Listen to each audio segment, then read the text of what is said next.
Brian Cook, former U.S. representative for Iran.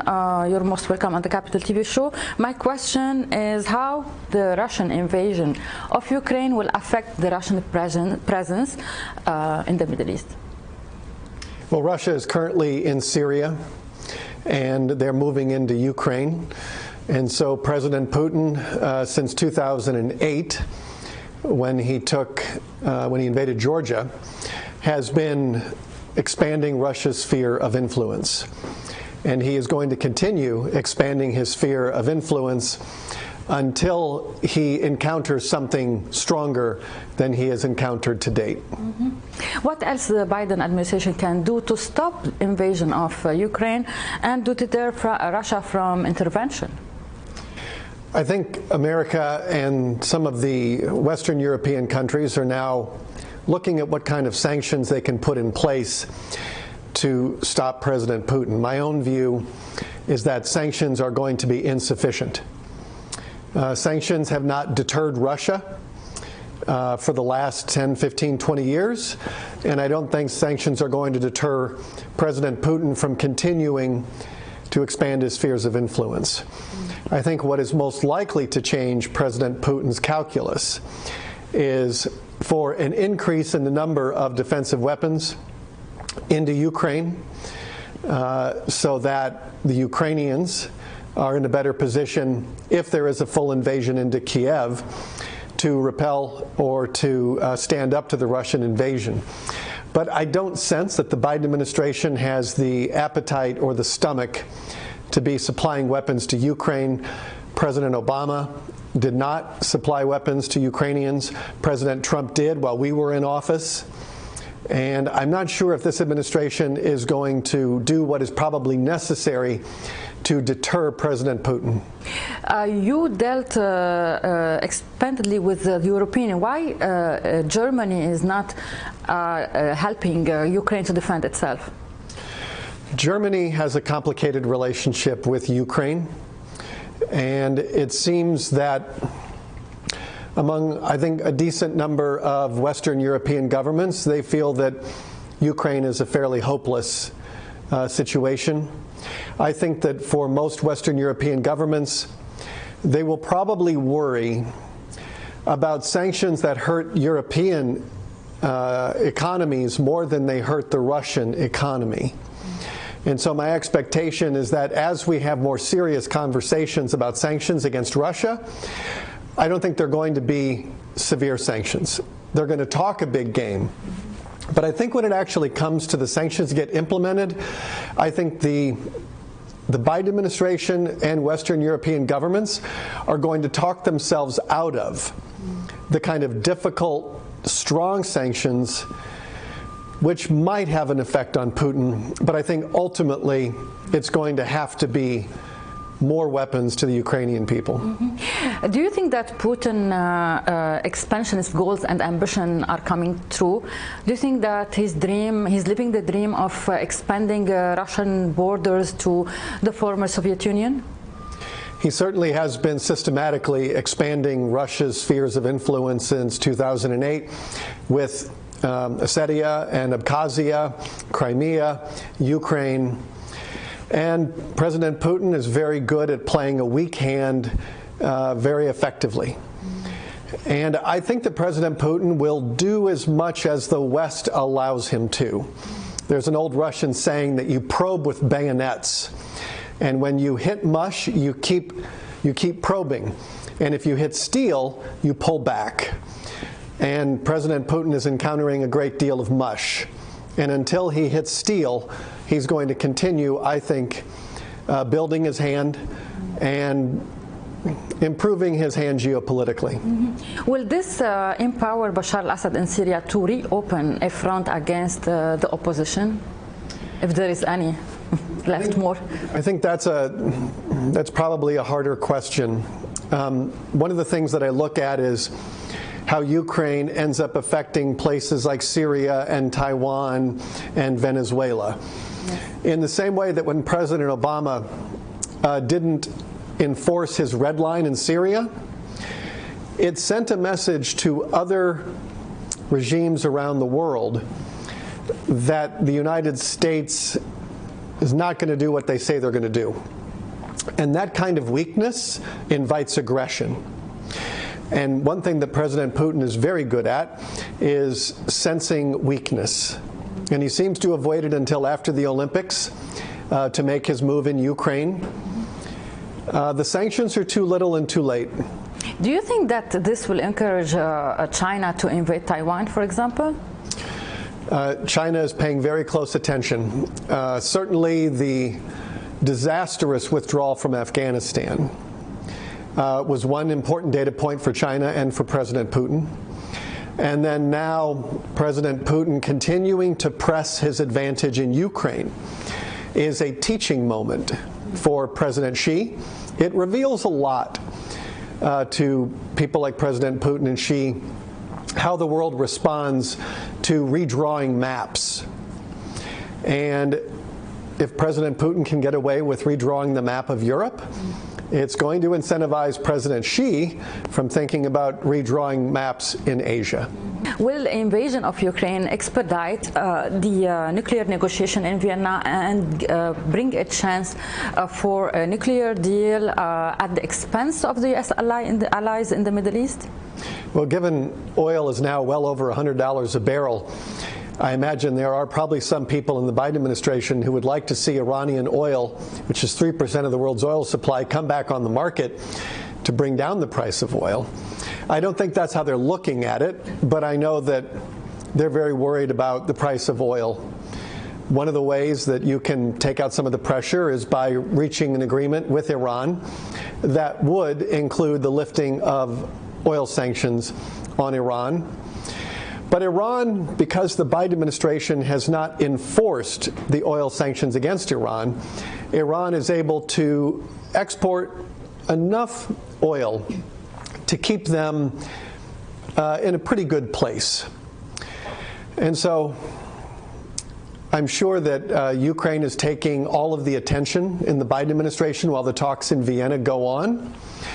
There's some connection between Ukraine and the talks in Vienna, but I don't think it's significant. So it will be a signing very soon, and this agreement will be fully implemented by Iran, in your opinion? Well, there's two questions there. I'm not sure that there will be a deal signed. There are still some differences, I think, that exist between both sides that are significant. If I had to bet, I would say it's marginally more likely that a deal will be concluded, but I don't think it's a certainty.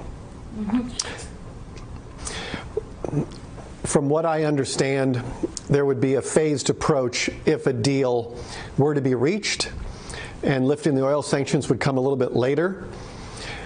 The danger here that I worry about with the Iran nuclear deal, it's the same problem with the original deal. It allows the Iranian regime to continue enriching. And that is going to set off an arms race, much more than not having the Iran nuclear deal. Because when you look at a country like UAE, they have now had nuclear power for 11 or 12 years, and they don't enrich. That is the model for the Middle East. And there is no reason why Iran needs to enrich. The world's leading state sponsor of terrorism can assure the world that its nuclear program is peaceful by making the decision not to enrich. More than half of the countries in the world that have peaceful nuclear power do not enrich. And the biggest mistake of the Iran nuclear deal in the Obama administration was allowing Iran to continue enriching. And so what does it say about the Iran nuclear deal? That they're able to get up to 60% enrichment. But now they are over. It wasn't a very good deal to begin with. Yeah.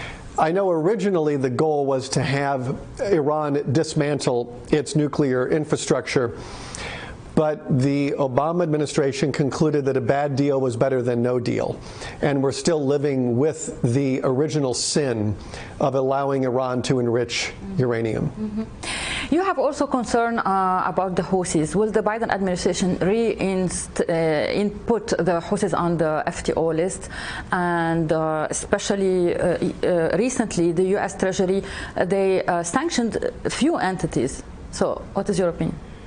It was a mistake for the Biden administration to lift the designation of the Houthis as a foreign terrorist organization, they unquestionably meet the legal criteria. And once they were taken off of the list, we saw attacks on Saudi double, and now we've seen an attack on UAE. And this is the kind of weakness that invites aggression. We put in place a very effective sanctions regime against Iran.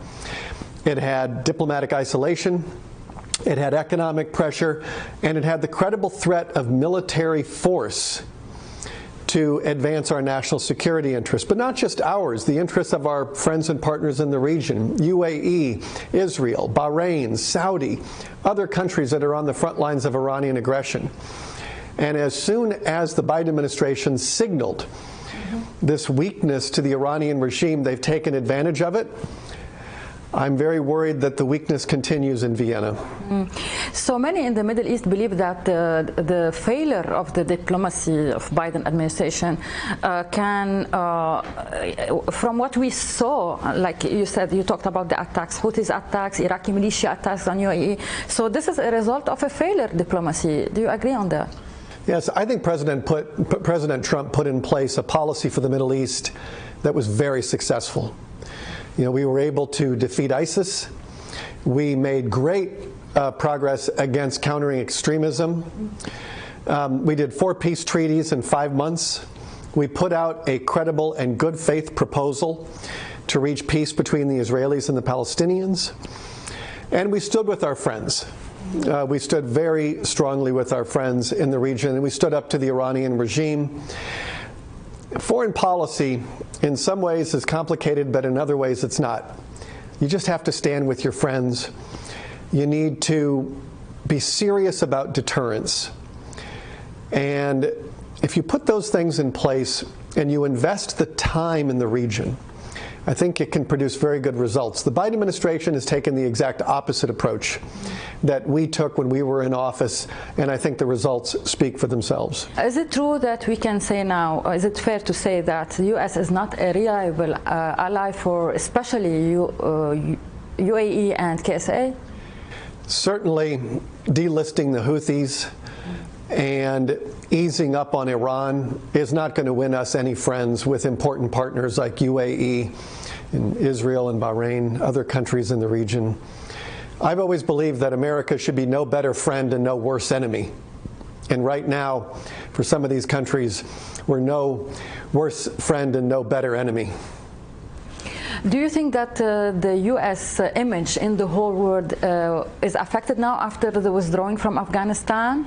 And my second question is how China is taking the place or the influence in the Middle East from the U.S. withdrawal? I think our mishandling of Afghanistan, we got off to a very bad start for the United States. And to your earlier point, it signaled that America is not going to be a reliable partner. And it's important that America always be viewed as reliable and consistent. And we have had very inconsistent policies in the Middle East, from President Bush 43 to Obama to Trump and now to Biden. We've gone from overextension to retrenchment. And then I think President Trump got the balance just about right. And now under President Biden in the Middle East, we've gone back to this policy of kind of ignoring the Middle East and pulling back. And the interesting thing about the Middle East that I've learned is that you can try to leave the Middle East, but it will follow you. And if we allow the space for the Iranian regime and other bad actors, like China, well, if America decides to surrender its influence and largely try to leave the region will grow darker, not only for us, but for our friends. And so you've got to strike the right balance. And I think we did strike that balance in the Trump administration, but we've lost deterrence in the Middle East. We've certainly lost deterrence against President Putin. And we're at risk of losing deterrence against China if we don't get a little smarter. My last point, what it can be done to stop Iran from destabilizing the Gulf? I think with the Iranian regime, you have to understand the basics. This is the last revolutionary regime on earth. And the clerical regime in Iran wants to dominate the Middle East. It wants to dominate the Gulf, wants to dominate the Middle East, but it has ambitions beyond the Middle East. And when I talk to especially Arab Muslim nations around the world, they want to be at peace with Iran, but Iran does not want to be at peace with them. And so we see Iranian weapons all over Saudi Arabia. We do not see Saudi weapons in Iran. We see Iranian weapons all over Bahrain. We don't see Bahrain weapons in Iran. And so Iran has a hard time being at peace with its neighbors because it's an expansionist, violent, sectarian regime. And it's important that America stand with its friends to counter Iranian ambitions to dominate the region. I'm very pleased to see Israel and UAE working together. Yeah, this is what I want to ask you, your point of view on the Abraham Accords. Well, the Abraham Accords provides a great platform if the members of the Abraham Accords are willing to use it. Not only for the economic benefits, which are great, but also for banding together to deal with threats to peace and security. That includes cyber, rocket, missile, all of these attacks that Iran on a regular basis conducts across the Gulf. And so I was very pleased that the Israeli Prime Minister reached out to Sheikh Mohammed and said, this is after the Houthi attack, and said that we're ready to work with you on intelligence sharing and security cooperation. That's a good thing. It's a really good thing, and I hope we'll see more of it. Brian Hook, thank you for your time. Thank you for being with us on the Capital TV show and being here in the University Club. It's my pleasure. Thank you. Hey, Maria Malouf here. Please click to like and subscribe to Maria Malouf TV YouTube page and catch our hottest interviews and most compelling analysis. You will not get it anywhere else.